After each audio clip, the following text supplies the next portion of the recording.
de volta e, como já vimos no programa de hoje, o preconceito é uma das consequências desagradáveis que podem ser geradas pela imigração. Em Esteio, na região metropolitana, a suspeita de ações mais rígidas contra o comércio de mercadorias por senegaleses virou polêmica.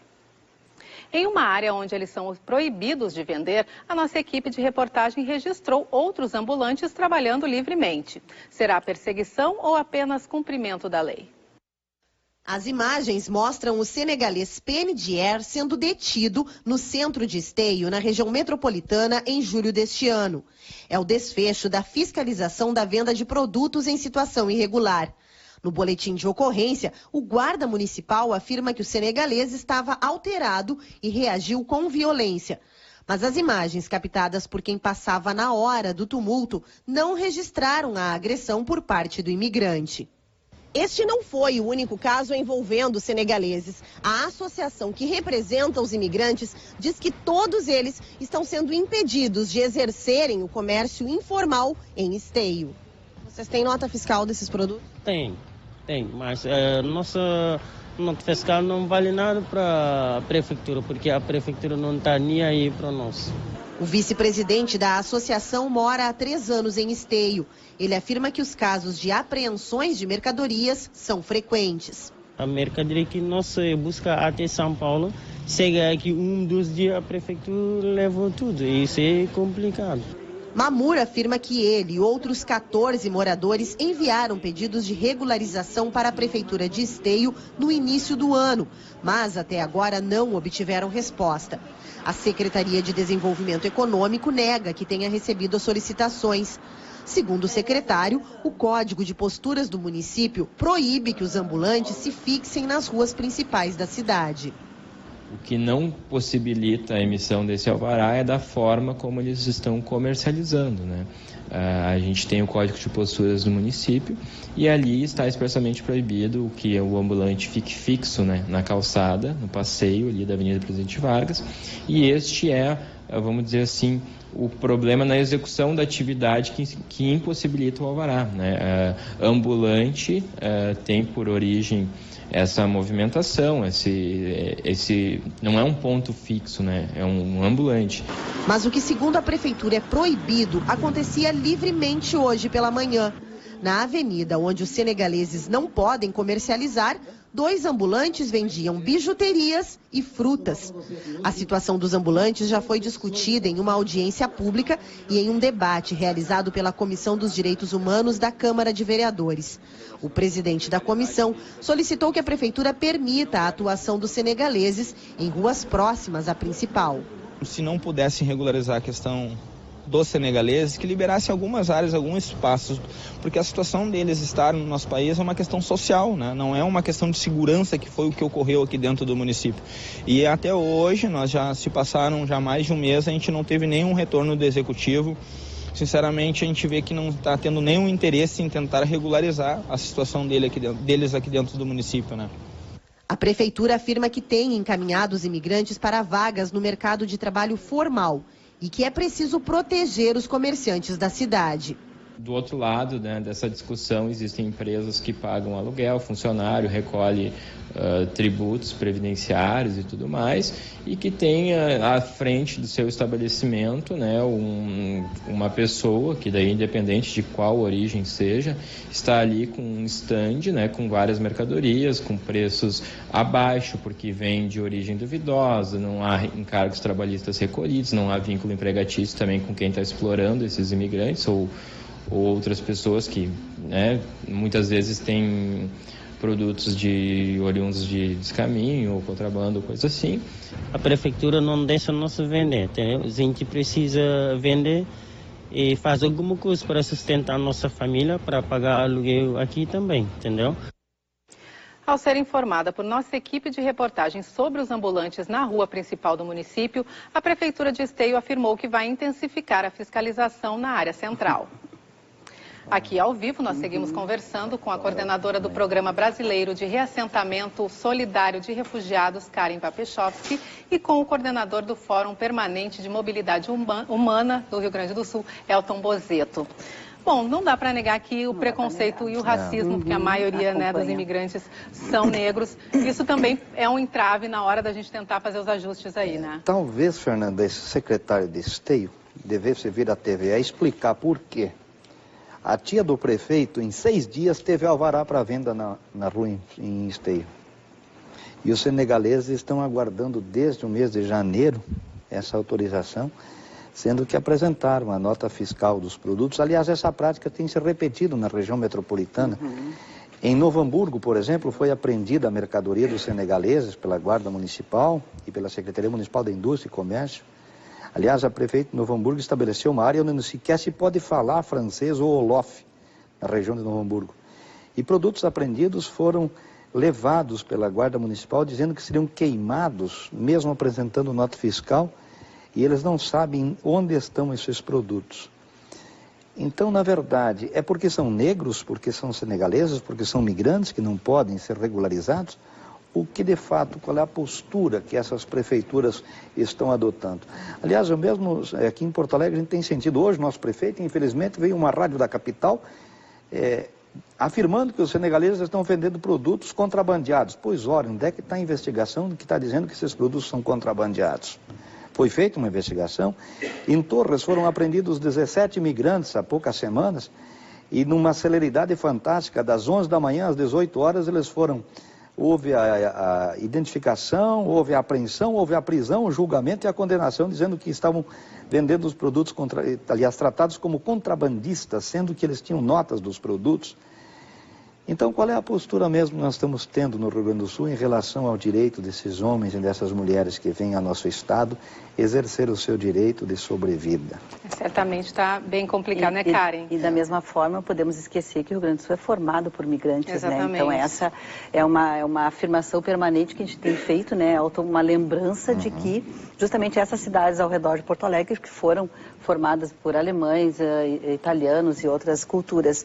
Então, o que a gente quer, Fernanda, nós como sociedade civil, que através das nossas práticas, poder colaborar com o Estado, com o município, com a federação, na construção de políticas específicas de atendimento a essas populações. Porque nós não podemos achar que eles são invisíveis, né? Ou então só quando incomodam na nossa porta, quando vendem seus produtos duvidosos, né? Que até agora não se prova também. Nem comprovou a origem. Exatamente. Então, assim, o problema é que é um problema, estão em território brasileiro, estão em território nacional, e nós temos que dar conta dessas pessoas, porque têm o direito humano de migrar, de procurar uma condição melhor de vida, e isso é inerente ao ser humano migrar, né? Quantas civilizações que se formaram a partir desse desejo de buscar uma condição melhor, de sair em busca no mundo de uma condição melhor. Então, essa questão também do senegalês, ela não está vinculada à migração deles a um desastre, diferentemente do haitiano. Sim. Porém, o senegalês tem na sua cultura a questão da vocação para venda. Então, assim, não é uma questão de, estão passando fome, ou então não tem emprego. Não, é porque eles gostam, isso faz parte da cultura e da economia deles, a venda na rua. Então, para eles não custa entender, para o senegalês, que por que a rua não possa vender as minhas coisas na rua. É a questão cultural que a gente estava falando, que precisa ser entendida também. Precisa ser entendida, contextualizada, para todas as culturas tem a sua especificidade. A gente compreenda. Né? A gente vai ver agora que milhares de estrangeiros buscam emprego no Rio Grande do Sul, todos os anos. Mas além da crise econômica, a inclusão de um imigrante no mercado de trabalho enfrenta uma série de obstáculos. Ronald e Isai estão entre os cerca de estrangeiros que trabalham na Santa Casa. Assim como os dois, a grande maioria desses trabalhadores vem do Haiti.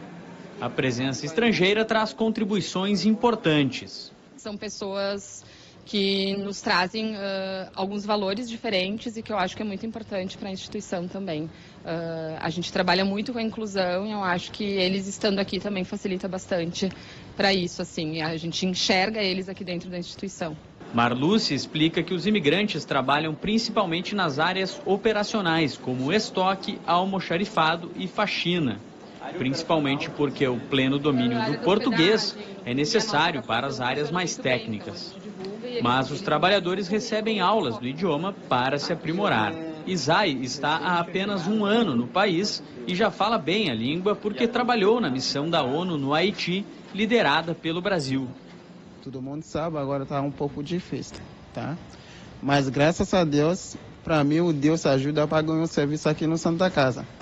Já Ronaldo, que está há 2 anos no Brasil, ainda tem dificuldades com o idioma, mas se sente bem adaptado ao país. Eu tudo haitiano, trabalhar lá na Santa Casa, gostou Brasil.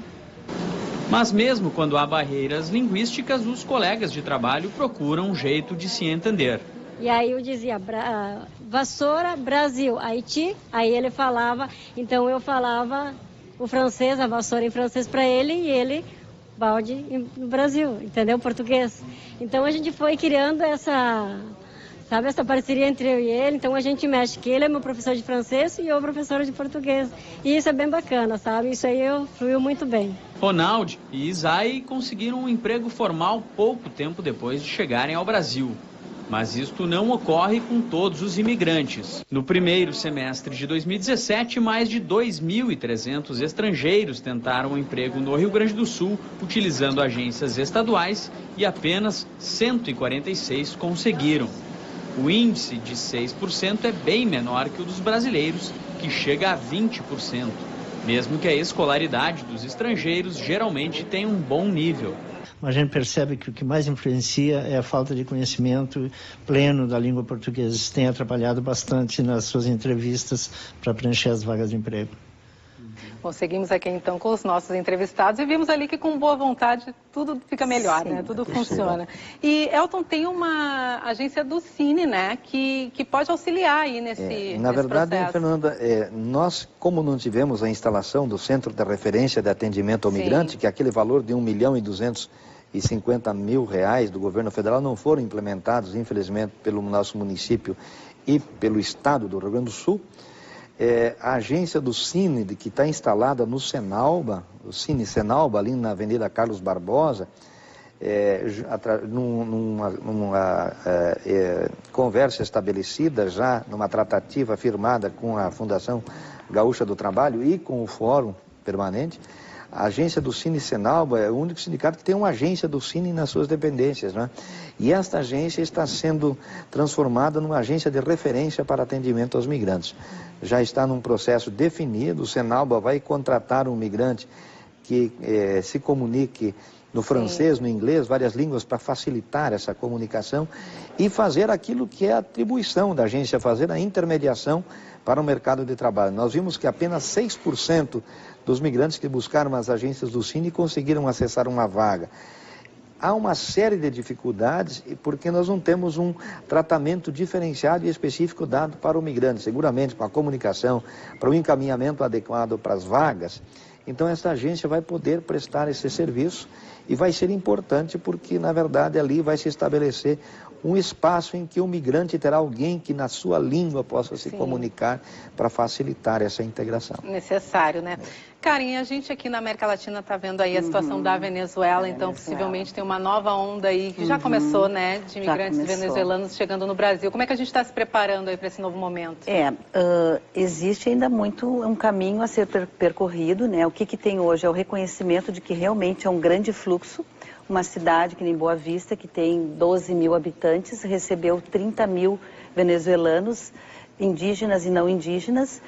E só que esse grande fluxo, e tem muitos que estão na cidade e muitos que se interessam em sair também em busca de trabalho, em busca de nova vida em outros estados da federação.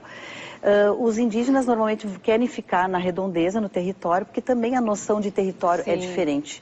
Então, o que a gente está fazendo através da instituição do Serviço Jesuíta Migrantes e Refugiados, SJM, que tem uma base lá em Boa Vista, que é da mesma essa instituição que eu trabalho, e que então estamos trabalhando uma forma de provocar então o Estado brasileiro a criar a acelerar a criação dessas políticas, porque o que vai acontecer? De novo, nós vamos apanhar de mais um fluxo, porque era senegaleses, haitianos e agora venezuelanos, então já estariam surpreendidos, né? Porque se nós já temos uma caminhada. Então não justifica... Agora não tem porquê, Não né? tem porquê. Então, assim, um alerta que nós temos que levar em conta é que estão entrando entre segunda e sextas-feiras o maior fluxo de 450 venezuelanos, mais ou menos, que tentam acessar a Polícia Federal lá na fronteira, em Boa Vista, e a Polícia Federal, por falta também de estrutura, atende mais ou menos 150 pessoas por dia, e o resto vai passando. Então, assim, então tem uma força-tarefa de instituições da sociedade civil para ajudá-los na documentação, na questão do trabalho, da assistência social, porque precisam comer, precisam viver, né? Então, questões básicas, são 20 mil pessoas que estão na fronteira do Brasil e Venezuela buscando ingresso no Brasil, né? Uma cidade que tem 12 mil habitantes. 12 mil habitantes. São aproximadamente 30 mil. A gente pode imaginar aí o problema de estrutura que está acontecendo, né? Bom, Elton e Karen, muito obrigada pela presença de vocês aqui no Panorama e parabéns pelo trabalho que vocês fazem. Obrigada, boa noite. E aqui na Fundação Piratini, nós também convivemos com essa realidade e tentamos fazer a nossa parte no acolhimento aos imigrantes. Como já vimos, a luta pela sobrevivência em outros países pode levá-los a exercer uma profissão que não exige a qualificação adquirida no lugar de origem. Mas esses imigrantes encaram com dignidade os percalços. Este haitiano está no Brasil há 13 anos, já foi porteiro e hoje trabalha como serviços gerais numa empresa terceirizada. A troca de país tem um motivo nobre, a busca por oportunidade. Só que o ex-professor de espanhol não imaginava que o mercado de trabalho brasileiro fosse tão complicado. Mesmo assim, não se arrepende. Afinal, o importante é trabalhar. Não é um pouco frustrante essa questão de tu, por exemplo, falar 4 línguas e estar trabalhando numa área que não tem nada a ver com o que tu te formou?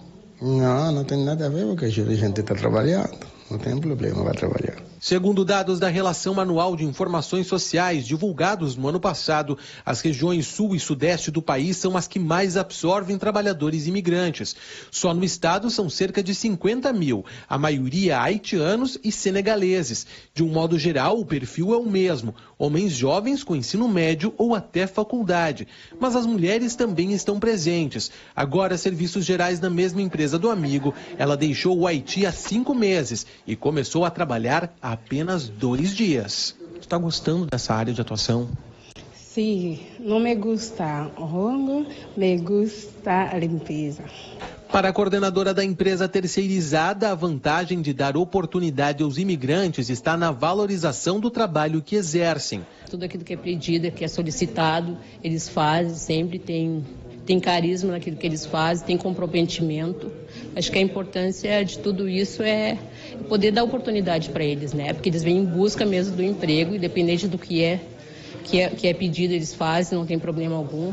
São inúmeros os trabalhos que os imigrantes podem exercer no país. A criatividade também conta muito nessa hora. Este cubano, por exemplo, vende seus pães de porta em porta. Ele veio para o Brasil porque sempre simpatizou com o estilo de vida dos brasileiros, mas tem suas críticas ao que acontece por aqui. Vocês são menos preconceituosos que nós. E é en el aspecto psicológico. Porque ustedes tienen más violencia física en el orden racial, pero también tienen violencia física contra los homosexuales, contra las mujeres y contra los pobres. Es decir, la violencia que hay aquí contra las personas negras no es únicamente con las personas negras. Mesmo diante de tantos poréns, ele não nega, é imigrante de coração. Doble pasión. Pasión por mi compañera y pasión por el país también.